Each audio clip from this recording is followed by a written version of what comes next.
Welcome to all students in Classic Nursing Academy. आज हम बात करेंगे मेंटल हेल्थ नर्सिंग में, जो कि हमारा यूनिट रनिंग में चला हुआ है कम्युनिटी मेंटल हेल्थ नर्सिंग, जिसके अंदर एक नया टॉपिक डील करेंगे आज हम साइकेट्रिक रिहैबिलिटेशन। क्या है? Psychiatric rehabilitation. साइकेट्रिक रिहैबिलिटेशन के बारे में आपने सुना होगा कि जो रिहैबिलिटेशन वर्ड है वो कहीं ना कहीं डिनोट है और कहीं ना कहीं रिप्रेजेंट करता है जो लेवल ऑफ प्रिवेंशन है या मॉडल ऑफ प्रिवेंशन है regarding to community mental health nursing aspect. तो उसके अंदर जो टर्सरी प्रिवेंशन है उस बेस के ऊपर हम इसको डिवाइड करते हैं रिहैबिलिटेशन एंड डिसएबिलिटीज लिमिटेशंस। अब डिसएबिलिटीज को रोकने के लिए और एक पर्सन को डिसएबिलिटी नहीं कोज करने के लिए हम कहीं ना कहीं क्या करवा रहे हैं? रिहैबिलिटेशन करवा रहे हैं। जैसा कि आप कम्युनिटी हेल्थ नर्सिंग में पढ़ते हैं कि कहीं ना कहीं सबसे पहले डिजीज होती है, डिजीज होने के बाद कहीं ना कहीं एक इम्पेयरमेंट आता है और इम्पेयरमेंट के बाद उस पर्सन के अंदर क्या होता है कि डिसेबिलिटी कोज होती है और डिसेबिलिटी कोज होने के बाद उस पेशेंट के अंदर हैंडीकैप अवेलेबिलिटी देखने को मिलती है।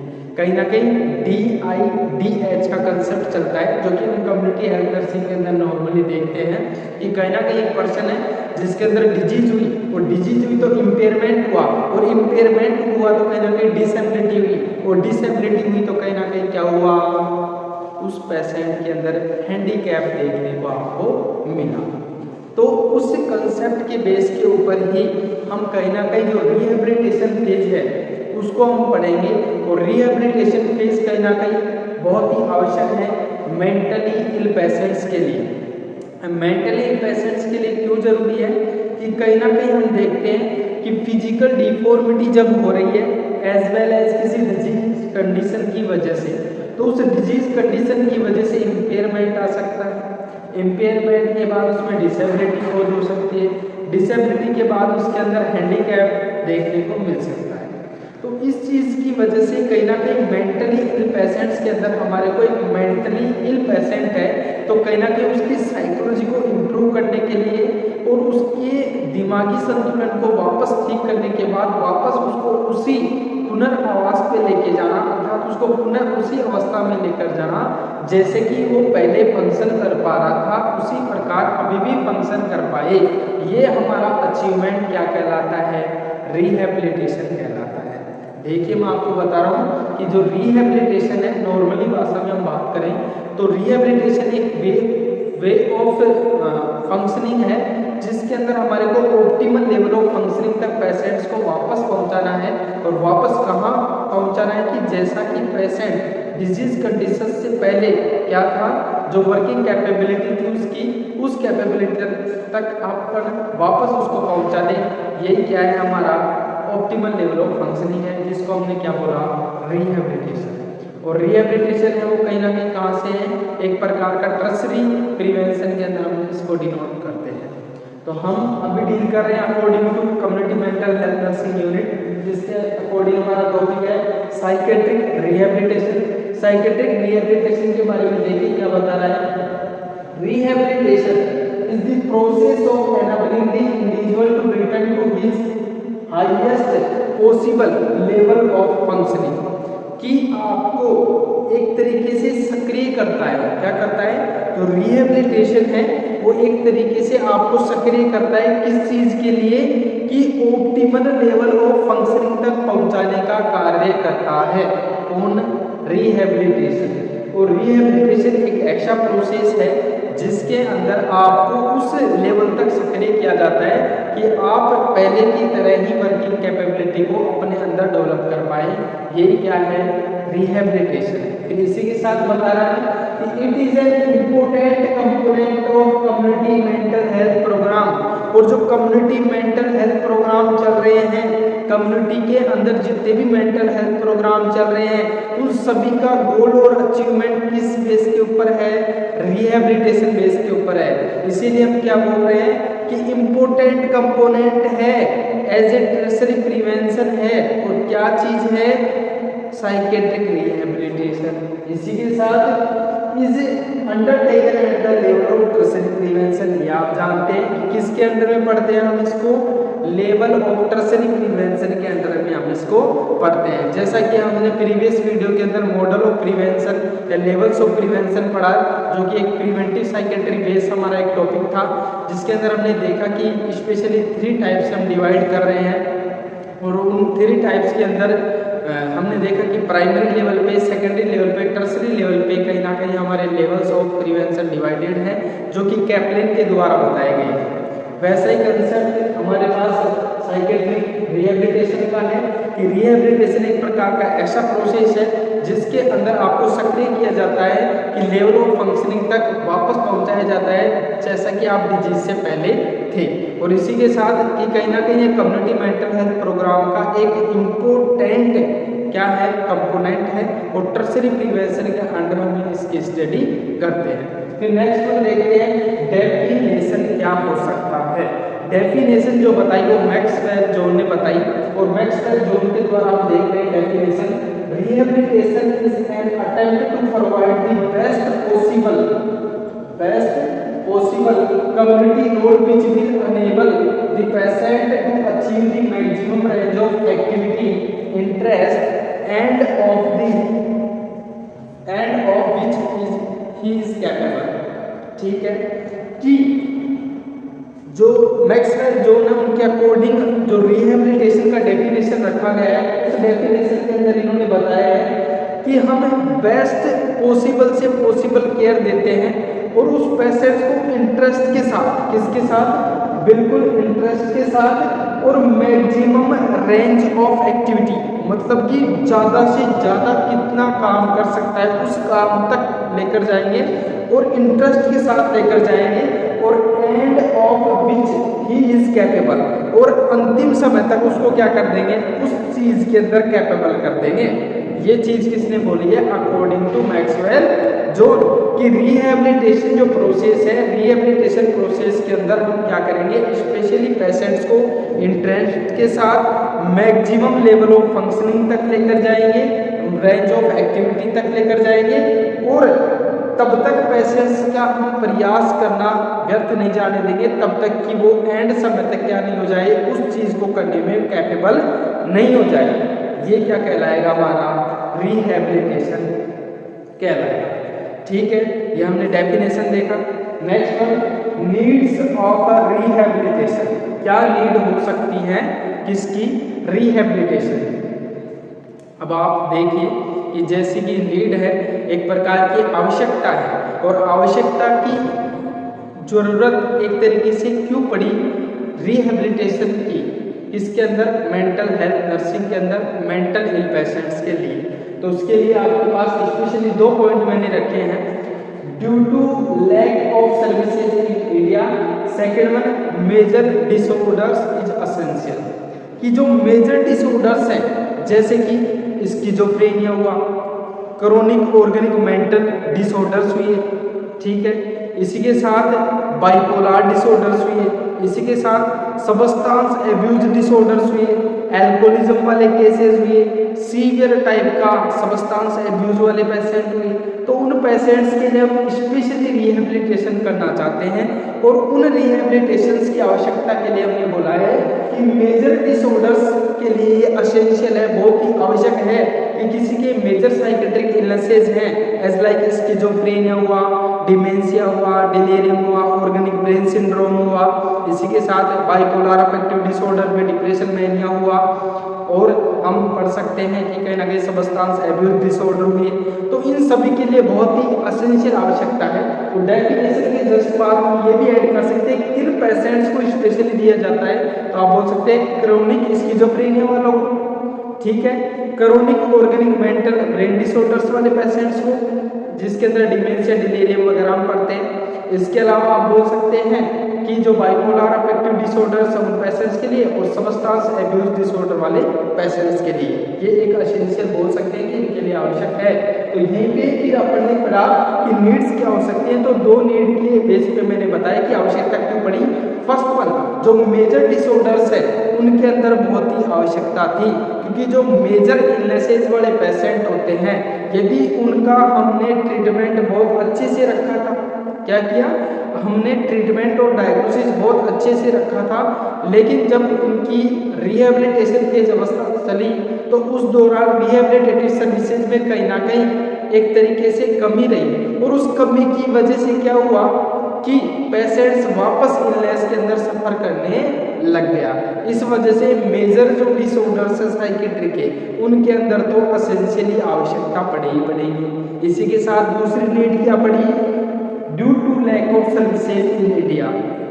और इंडिया के अंदर जो स्पेशली कम्युनिटी लेवल या कम्युनिटी बेस्ड प्रोग्राम के बेस पे हम क्या करना चाह रहे हैं, रिहेबिलिटेशन फेज को कंडक्ट करना चाह रहे हैं, या एट द होम या एट द फैमिली मेंबर्स के थ्रू ये चीज करवाना चाह रहे हैं। तो कहीं ना कहीं उनके अंदर सर्विसेज के बारे में उनको इतना पता नहीं है, इसी के साथ एक मेडिकल नॉलेज इतना नहीं है, जिस वजह से एसेंशियल केयर जो होनी चाहिए उन पेशेंट्स की नहीं हो पाती है। इस वजह से इंडिया के अंदर हमने बोला कि कम्युनिटी बेस के ऊपर, फैमिली बेस के ऊपर, होम बेस केयर के ऊपर रिहेबिलिटेशन फेज को एस्टेब्लिश करना इतना पॉसिबल नहीं था, क्योंकि उन लोगों के पास नॉलेज नहीं था।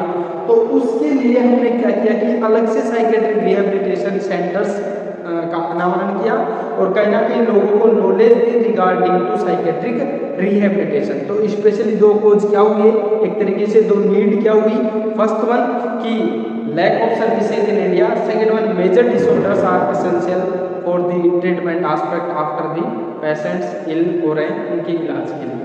ठीक है, नेक्स्ट वन देखते हैं नीड्स के बाद प्रिंसिपल्स। क्या देखते हैं, प्रिंसिपल्स कि जो प्रिंसिपल्स ऑफ रिहेबिलिटेशन है वो कुछ सिद्धांत के बेस के ऊपर चलते हैं कि हमारा उद्देश्य क्या रहेगा, हम क्या सिद्धांत चाहते हैं, हम कैसे क्या कर पाएंगे, इस चीज़ के रिगार्डिंग साइकेट्रिक रिहेबिलिटेशन को लेकर कुछ प्रिंसिपल्स डिसाइड किए गए हैं, जो कि स्पेशली 4 प्रिंसिपल्स आपके सामने कंट्रीब्यूट किए हैं मैंने। फर्स्ट वन है increase independence to the mentally ill patients. जो मेंटल इल पेशेंट्स है, क्या है, जो मेंटली इल पेशेंट्स है उसके सामने हमारे को क्या करना है कि हमारे को जो इंक्रीज इंडिपेंडेंस अवेलेबिलिटी उसके सामने प्रकट करनी है, अर्थात उसको स्वतंत्र करना है, एक तरीके से वो किसी भी कार्य के लिए किसी और के ऊपर आधारित नहीं रहे, अपना काम स्वयं कर पाए, ये चीज़। इसीलिए मैंने बोला फर्स्ट वन इंक्रीज इंडिपेंडेंस। ठीक है, पेशेंट्स को स्वतंत्र करना है एज ए हर काम के लिए, वो किसी के लिए निर्भर नहीं रहे, अपने काम के लिए खुद ही तैयार है, ये चीज़ है increase independence. Next one second point improvement of capabilities and competency. कि देखिए कि कहीं ना कहीं आपको पेशेंट के अंदर कैपेबिलिटी डेवलप करनी है, जैसा कि डेफिनेशन में पढ़ा कि उसको कैपेबल बनाना है, उस चीज़ के अंदर उसको सार्थक बनाना है, कैपेबिलिटीज डेवलप करनी है, उसके अंदर एबिलिटी को लाना है, और उसी के साथ उसको कॉम्पिटिटिव भी रखना है कि उसको बताना है कि तेरे साथ की देख साइकेट्रिक पेशेंट वो ये काम कर पा रहे हैं, ये वो चीज़ कर पा रहे हैं, तुम नहीं कर पा रहे। तो कहीं ना कहीं उससे क्या होगा कि कॉम्पिटेंस में आएगा पेशेंट, कंपटीशन वाली चीज़ होगी, तो कहीं ना कहीं वो भी अपने अंदर जल्दी जल्दी इंप्रूवमेंट करने की कोशिश करेगा। तो कहीं ना कहीं आप उसको इंप्रूवमेंट में डालो कि कैपेबिलिटीज डेवलप करनी है आपको, और उसके अंदर कॉम्पिटेंस को भी डालना है। तो कहीं ना कहीं क्या किया आपने, improvement of capabilities and competence. Next one third principle देखते हैं active participation of the mentally ill patients and the family members. कि स्पेशली तो ये है कि एक्टिव पार्टिसिपेशन होना चाहिए। अब एक्टिव पार्टिसिपेशन क्या है कि कहीं ना कहीं आप जिसके लिए साइकेट्रिक रिहेबिलिटेशन का फेज रख रहे हैं, अब वो पेशेंट्स तो प्रिपेयर ही नहीं है उस चीज़ के लिए, पार्टिसिपेट ही नहीं करना चाह रहा है। आप जब एक्टिविटीज़ करवा रहे हैं, रेंज ऑफ एक्टिविटीज़, तो वो करना ही नहीं चाह रहा है, वो इंटरेस्ट ही नहीं ले रहा है, तो आप कैसे कर पाएंगे। तो कहीं ना कहीं एक्टिव पार्टिसिपेशन होना बहुत ही आवश्यक है मेंटली इल पेशेंट्स का। अब आप बोले कि फैमिली कोऑपरेट करे तो चल सकता है, सर नहीं चल सकता। फैमिली से भी पहले, जैसे कि इन्फॉर्म्ड कंसेंट कुछ मेजर डिसऑर्डर्स में एसेंशियल होते हैं कि वो ही देंगे मेंटली इल पेशेंट, वैसे यहाँ कंसेप्ट है कि सबसे पहले पेशेंट के लिए क्या होना चाहिए, एक्टिव पार्टिसिपेशन होना चाहिए, उसके फुल्ली कंसंट्रेट माइंड में होना चाहिए कि हाँ मेरे को क्या करना है, रेंज ऑफ एक्टिविटीज बढ़ानी है, इंटरेस्ट के साथ वो आपको बोले, तब जाके आप क्या कर पाएंगे, उस चीज़ को फॉलो कर पाएंगे। तो इस वजह से मैं बोल रहा हूँ कि एक्टिव पार्टिसिपेशन होना बहुत ही आवश्यक है मेंटली इल पेशेंट्स का। Okay, next one, last one, skill development principle. इसके अंदर क्या करना है, पेशेंट्स के अंदर आपको स्किल्स को डेवलप करना है। क्या करना है, स्किल्स को डेवलप करना है कि जो साइकोमोटर स्किल्स हैं, जो एजुकेशनल स्किल्स हैं, और आप जो एजुकेशन परफॉर्मर रख रहे हैं उसके सामने, तो वो समझ पा रहा है नहीं समझ पा रहा है, तो उसको क्या करना है कि हमारे को छोटे छोटे टास्क देकर उसकी स्किल्स को डेवलप करवाना है। तो ये क्या रहेगा, हमारा स्किल डेवलपमेंट रहेगा। तो कहीं ना कहीं हमने देखा कि प्रिंसिपल्स ऑफ साइकेट्रिक रिहेबिलिटेशन, तो साइकेट्रिक रिहेबिलिटेशन के अंदर हमने देखा increase independence, improvement of capabilities and competence, third one active participation होना चाहिए मेंटल पेशेंट्स का, और फोर्थ वन कि पेशेंट्स का क्या होना चाहिए, स्किल्स का डेवलपमेंट होना आवश्यक है। ये हमारे क्या थे, प्रिंसिपल्स। हमने देखा साइकेट्रिक रिहेबिलिटेशन क्या है, साइकेट्रिक रिहेबिलिटेशन का डेफिनेशन क्या है, उसके बाद नीड्स जरूरत क्यों पड़ी, उसके बाद में देखा प्रिंसिपल्स क्या हो सकते हैं। नेक्स्ट वन टॉपिक आता है अप्रोचेज। क्या आते हैं, अप्रोचेज। अप्रोचेज जो हम पढ़ेंगे वो भी स्पेशली 4 टाइप्स के अंदर डिवाइड किए हैं मैंने। फर्स्ट वन जो अप्रोच है वो है psycho education, second one working with families, third one group therapy, fourth one social skill training. तो फर्स्ट वन देखिए साइको एजुकेशन। अब साइको एजुकेशन का जो कंसेप्ट है वो किसके लिए है, to the diagnose the problem. किसके लिए है, to the diagnose the problem है, to the diagnose the disorder, कि डायग्नोस करना है डिसऑर्डर का या प्रॉब्लम को अच्छे से जानना है, तो उस चीज के लिए आपको साइको एजुकेशन रखनी है। अब उस साइको एजुकेशन में क्या रखना है, ये समझिएगा कि आप पेशेंट्स के सामने क्या करना है, कि आप पेशेंट्स को क्या करें कि उससे जानना चाहिए कि इलनेस से लेकर उसके एक्सपेक्टेशंस क्या क्या थे, what is the expectations for regarding to mental illness, या फिर इलनेस के रिगार्डिंग उसके एक्सपेक्टेशंस क्या क्या थे, कि मेरी डिजीज हो गई, अब मैं आगे कुछ कर पाऊंगा नहीं कर पाऊंगा, मेरा दिमाग नहीं चल पाएगा, मेरे को लोग क्या कहेंगे, मैं कम्युनिटी में सर्वाइव कैसे करूंगा, फैमिली को फेस कैसे करूंगा, मेरे यार दोस्तों में कैसे बोल पाऊंगा। ऐसी सभी चीज़ों को वो जो सोच रहा है, उसकी थिंकिंग कैपेबिलिटी चल रही है, वो बहुत ज़्यादा थिंक कर पा रहा है, कई और डिसऑर्डर्स को गेन कर रहा है। तो कहीं ना कहीं आप सबसे पहले साइको एजुकेशन के अंदर यही चेकआउट करेंगे कि पेशेंट्स को इलनेस को लेकर क्या क्या एक्सपेक्टेशंस हैं, और फिर जाकर आप अच्छे से डायग्नोस कर पाएंगे कि हाँ इसका डिजीज का फेस कौन सा चल रहा है, अभी भी ये उस डिजीज से उभरा है या नहीं उभरा है। रिहेबिलिटेटिव फेज में ले जाने से पहले अभी भी उसकी वो पिछली दिमाग में बात रह गई या फिर रुकी हुई है या निकल गई है, ये चीज हम देखेंगे। इसके बाद में हम बात करेंगे कि स्पेशली आपके सामने आता है वर्किंग विद फैमिली, कि जो आपका रिहेबिलिटेशन का फेज है इसके अंदर आपको क्या करना है, वर्किंग फेज को स्पेशली रखना है। अब इस वर्किंग फेज ऑफ फैमिलीज के अंदर क्या है कि जब भी हम क्या करते हैं साइकेट्रिक रिहेबिलिटेशन को इम्प्लीमेंट करना चाह रहे हैं, तो इसके अंदर मैंने बताया कि एक्टिव पार्टिसिपेशन होना चाहिए मेंटली इन पेशेंट्स का। अब मेंटली इन पेशेंट्स का पार्टिसिपेशन है, ये अच्छी बात है, लेकिन कहीं ना कहीं फैमिलीज का कंट्रीब्यूशन भी होना बहुत ही आवश्यक है। अब उसके लिए हमने स्पेशली अप्रोच रखी है कि फैमिली के रिगार्डिंग आप क्या करें, हेल्थ एजुकेशन को रखें, मेंटल हेल्थ एजुकेशन को अच्छे से प्रमोट करें, साइको एजुकेशन जो आप रखना चाह रहे हैं एट पेशेंट के साथ साथ कहीं ना कहीं आपको फैमिलीज के साथ भी रखना है। उससे क्या होगा कि जो फैमिली है या फैमिली के अंदर पेशेंट्स है तो उसका वहाँ पे रिहेबिलिटेशन के चल रहा है तो बहुत अच्छे से हो पाएगा। और जो होम बेस केयर हम बोल रहे हैं, फैमिली बेस्ड जो केयर हम बोल रहे हैं, कम्युनिटी बेस्ड जो प्रोग्राम हम चला रखे हैं वो बहुत ही हेल्पफुल रह सकते हैं हमारे लिए। तो कहीं ना कहीं साइको एजुकेशन रखना है, इसी के साथ वर्किंग विद फैमिलीज रखना है। नेक्स्ट वन टॉपिक ले रहा हूँ मैं ग्रुप थेरेपी। क्या बोलेंगे, ग्रुप थेरेपी। अब ग्रुप थेरेपी के लिए मैं बताना चाहूँगा कि जो थेरेपीज का टॉपिक है हमारे पास, जो कि हमारी मेडिकल इनफर्टिलिटी, जो मेडिकल फर्टिलिटी है, जी सॉरी अभी ये फर्टिलिटी भूल गया, मेडिकल सर्जिकल डिसऑर्डर के अंदर, तो जो मैं बात कर रहा हूँ कि मेडिकल फर्टिलिटी है, specially mental health nursing fertility है, उसके अंदर हमारे पास स्पेशली ट्रीटमेंट के लिए कहीं ना कहीं ट्रीटमेंट मोडेलिटीज अवेलेबल है। उन ट्रीटमेंट मोडेलिटीज के अंदर हमारे पास फर्स्ट वन है साइकोफार्माकोलॉजी, सेकंड वन है साइकोसोमेटिक थेरेपी, थर्ड वन है psychotherapy.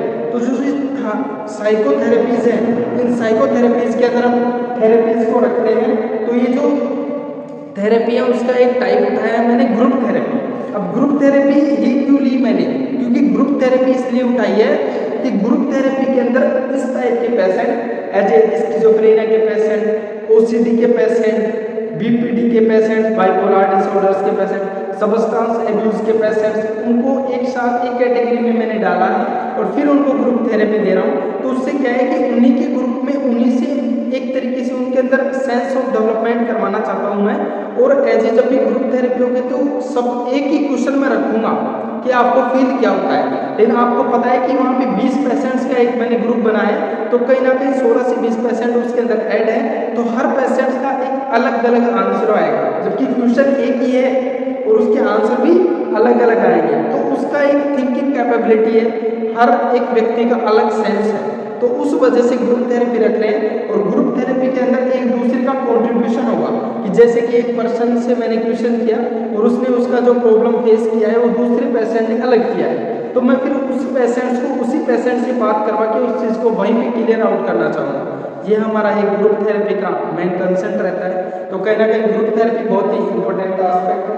Next point social skill training, कि आप क्या करो कि जो सोशल साइकेट्रिस्ट वर्कर हैं उनके लिए भी हमारे को क्या करना है कि उनकी ट्रेनिंग बहुत अच्छी होना आवश्यक है।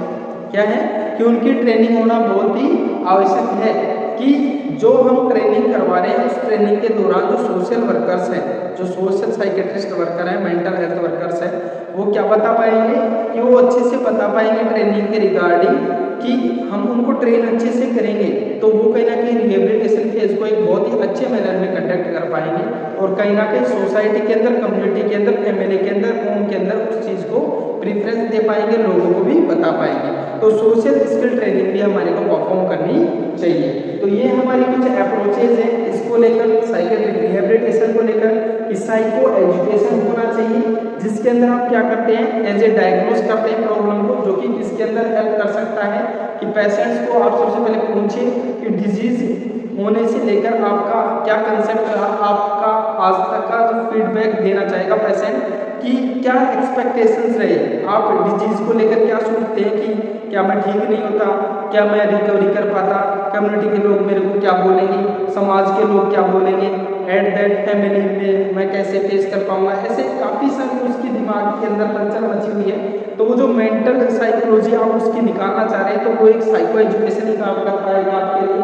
Next one working with families, कि कहीं ना कहीं पेशेंट्स का जो एक्टिव पार्टिसिपेशन है उसी के साथ फैमिलीज का कंट्रीब्यूशन भी बहुत अच्छा होना चाहिए, जिससे कि आप एक अच्छा इम्प्लीकेशन कर पाएंगे as a role of rehabilitation. Next one third one देगा ग्रुप थेरेपी।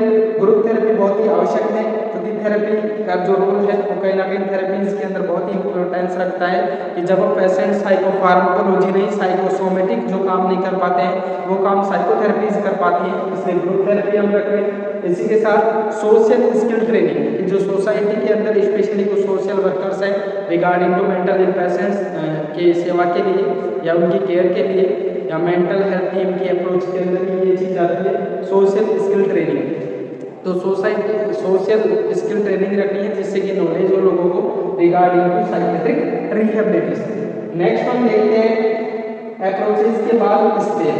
हमने पढ़ा कि रिहेबिलिटेशन क्या है, डेफिनेशन क्या है, नीड्स क्या है, प्रिंसिपल्स क्या है, अप्रोचेस क्या है। अब हम बात करते हैं stage. Stage is a very important aspect in the psychiatric rehabilitation specially for mental ill patients recovery in tertiary phase of the level of prevention. तो इसके अंदर देखिए स्टेज के अंदर first one reduction of impairment. जैसे कि मैंने आपको बताया कि जैसे कि हमारा कम्युनिटी मेंटल हेल्थ इसके अंदर आसपास चलता है कि DIDH जिसको हम बोलते हैं कि सबसे पहले डिजीज होगा, उसके बाद में इम्पेयरमेंट आएगा, उसके बाद डिसेबिलिटी होगी, उसके बाद क्या होगा हैंडीकैप होगा पर्सन। ये चीज ही है। तो इसके रिगार्डिंग जो इम्पेयरमेंट का एस्पेक्ट है उसको रखा गया है कि जो इम्पेयरमेंट है उसको क्या करो रिडक्शन करो, उसके अंदर कमी लाओ कि इम्पेयरमेंट को कम करो।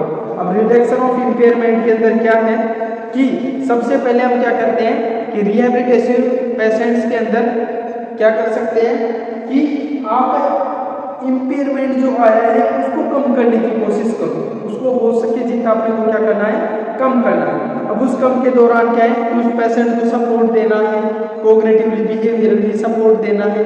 तो उसको सपोर्ट और कोग्निटिव बिहेवियरली सपोर्ट देंगे तो कहीं ना कहीं पेशेंट्स जो इम्पेयरमेंट हुआ है, जो कमी हुई है, उस चीज़ के रिगार्डिंग क्या रहेगा, थोड़ा खुश रहेगा। और थोड़ा अनहैप्पी है तो कहीं ना कहीं उसको सपोर्ट मिलेगा, साइकोलॉजिकल सपोर्ट आप देंगे, कोग्निटिवली बिहेवियरल सपोर्ट कर पाएंगे, तो उससे इम्पेयरमेंट के अंदर कमी आएगी, तो कहीं ना कहीं वो रिहेबिलिटेशन की ओर जाएगा। जैसे अपन बोलते हैं अरे यार जो हो गया वो हो गया, छोड़ो अब नया स्टार्ट करो, तो वही बात है कि उसके रिगार्डिंग उसको सांत्वना दी जाएगी।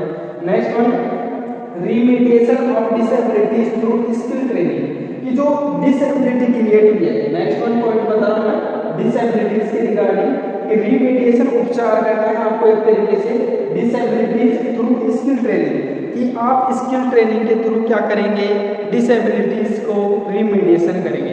तो इसके अंदर क्या कर सकते हैं हम, वोकेशनल ट्रेनिंग कर सकते हैं, ठीक है, और वोकेशनल ट्रेनिंग के साथ रिक्रिएशनल ऑक्यूपेशनल एक्टिविटीज परफॉर्म करवा सकते हैं, इंटरपर्सनल स्किल्स को बढ़ा सकते हैं। ये देखिए मैंने क्या बताया, वोकेशनल ट्रेनिंग करवा सकते हैं आप, ठीक है, रिक्रिएशनल एक्टिविटीज ऑक्यूपेशनल एक्टिविटीज को बढ़ा सकते हैं, इंटरपर्सनल स्किल्स का इन्वॉल्वमेंट कर सकते हैं, जिससे कि पेशेंट क्या होगा, रिमीडिएट होगा, अर्थात उपचार के अंदर आएगा, ट्रीटमेंट में आएगा और डिसेबिलिटी से बच जाएगा। यदि वो डिसेबिलिटीज को गेन कर लेता है तो फिर इलनेस का रिकवरेंस होना बहुत ही इफेक्टिव नहीं रह पाएगा हमारे लिए।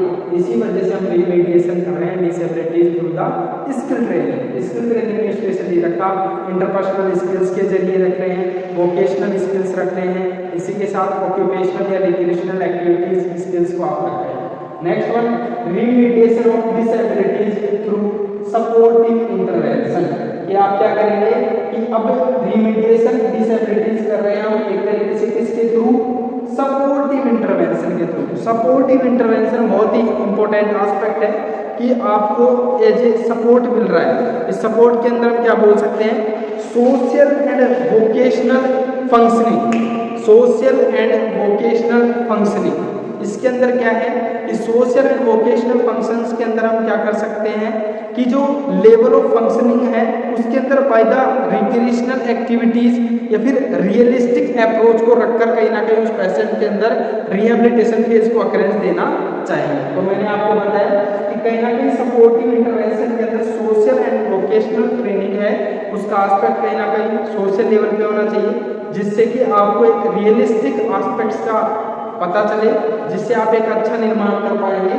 एक अच्छा उपचार दे पाएंगे। Next one, remediation of handicap. Handicapped persons के लिए क्या करना है, आपको रिमीडिएशन करना है। क्या करना है, रिमीडिएशन करना है हैंडीकैप पर्संस के लिए। अब जो हैंडीकैप पर्संस है उनको भी उपचार दे सकते हैं हम, जैसे कि उनके लिए ऐसा वर्किंग वगैरह कंडीशन रख सकते हैं कि आप नॉर्मली जैसे कि घर पे ही कोई कार्य एस्टेब्लिश कर दें या फिर एक शॉप की दुकान करवा दें जिसपे बैठे रहने का ही काम है, तो चलने फिरने का काम नहीं है। तो ऐसे पर्सन के लिए हमारे को हैंडीकैप्ड के लिए भी रिमीडिएशन रखना है, ठीक है। तो हमने देखा कि रिहेबिलिटेशन क्या है, रिहेबिलिटेशन का डेफिनेशन क्या है, नीड्स क्या हो सकती है, प्रिंसिपल्स क्या हो सकते हैं, अप्रोच क्या हो सकती है, स्टेप क्या होती है। इसके बाद में हम पढ़ेंगे रिहेबिलिटेशन का टीम।